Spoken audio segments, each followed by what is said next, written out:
जे प्रसार माध्यम आहे त्यांना आज आयोजकाकडून किंवा जे मोर्चामध्ये सहभागी झालेले लोक आहेत त्यांच्याकडून थोडीफार धक्काबुक्की झाली असेल, त्याबाबत देशमुख कुटुंबीय तसेच मसाजोगण गावकऱ्यांच्या वतीने मी माफी मागते.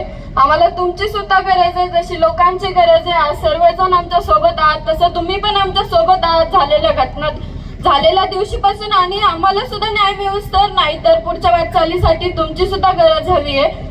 आणि माझ्या वडिलांची हत्या जी झाली, माझ्या वडिलांची किंवा सोमनाथ दादाची म्हणण्यापेक्षा एक माणुसकीची आज हत्या झाली आहे, आणि त्याच माणुसकीच्या नात्याने आज तुम्ही आज लाखोच्या संख्येने आमच्या पाठीमागे आहात.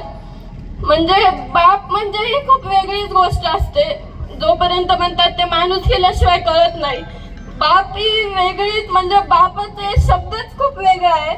ज्यावेळेस बाप सोबत असतो किंवा फक्त बाप आहे म्हणायला खूप मोठं मन लागतं, आणि जर बाप आहे असं म्हणलं, बाप आहे माझ्या घरी माझ्या पाठीमागं असं म्हणलं ना, तरी कितीतरी लाखो हत्तीचं बळ अंगात येतं.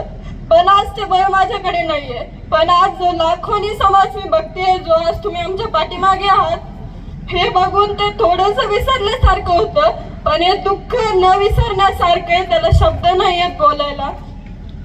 आणि माझे वडील आज जिथे कुठे असतील त्यांचा आशीर्वादाचा हात किंवा नम्रता जाता शब्द पण नाहीयेत की त्यांची ती प्रेमळ भावना, त्यांच्याबद्दलचे आमचे विचार, त्यांचे स्वप्न आमच्याबद्दलचे हे कायम असेच राहतील. आणि त्यांना सुद्धा सांगते की जी तुमची शाबासकीची थाप आहे ती कायम आमच्या पाठीमागे राहू द्या. आणि आज चाचा, मी, आमचं कुटुंब, गावकरी आणि तुम्ही सर्वजण आज न्यायाच्या भूमिकेत आहात, न्याय मागतायत. तुमची सर्वांची साथ आहे आम्हाला. आणि माझ्या चाचाला सुद्धा मी एक सांगते, आज जरी तुझा भाऊ तुझ्या सोबत नसला ना, तरी त्यांच्या रूपाने मी आज तुझ्या सोबत आहे. मी तुझ्या खांद्याला खांदा देऊन त्यांच्यासारखं लढणार आहे. तुला एकटे कधीच नाही सोडणार. त्याचं दुःख तर खूप वेगळे. ते राम लक्ष्मणाची जोडी ऊन सावली सारखे एकाप्रमाणे एकमेकांसोबत होते. पण मी त्याला सुद्धा एक सांगते की चाचा, तू म्हणजे माझ्यात तू तुझा दादा बघ, माझ्यात विराज, अनुज, आधुनिक मध्ये तू तुझा दादा शोध. आम्ही कधीच तुझी साथ सोडणार नाही.